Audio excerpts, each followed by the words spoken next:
เด้อพี่น้องเก็บผักแว่นกันเด้อปลาผักแว่นแคมน้ำบานเฮาเนาะงามอีลี่มันมืดเลยนี่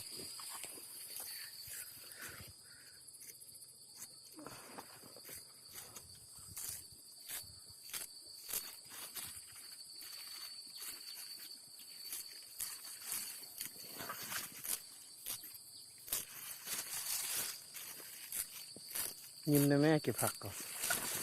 โอ้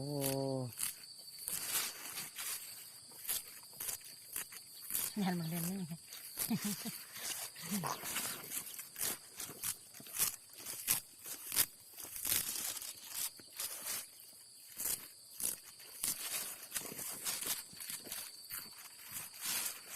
โอ้นี่เขาเก็บหมดเลยนี่เขาเก็บหมดแล้วนี่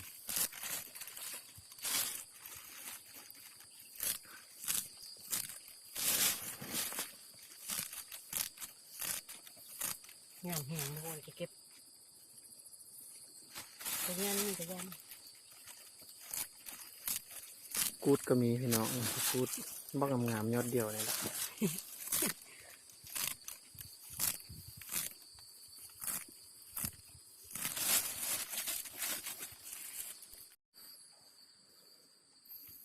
เด้อเก็บผักกูดนำกันพี่น้องผักกูดปาด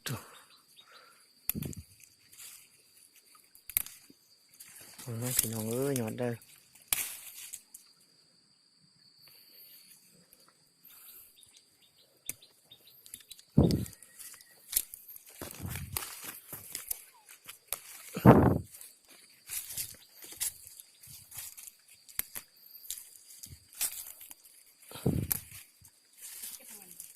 ฮะ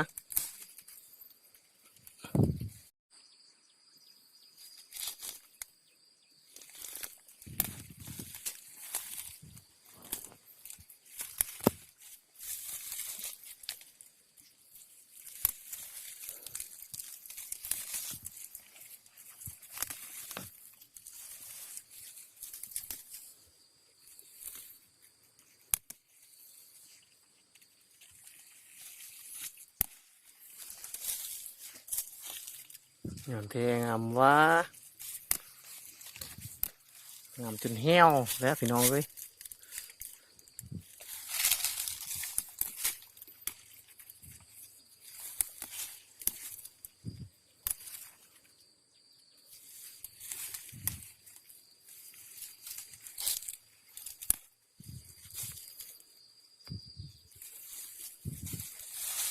อาหารบ้านเฮา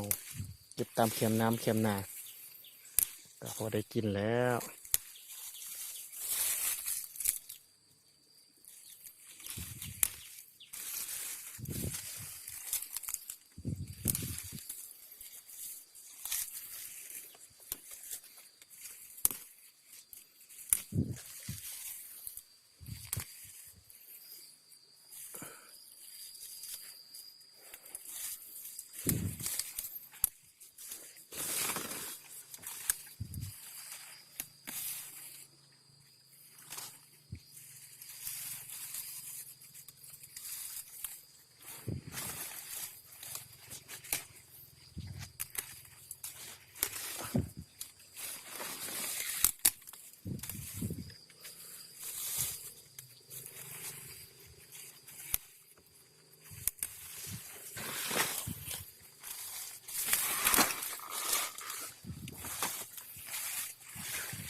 ผักกูด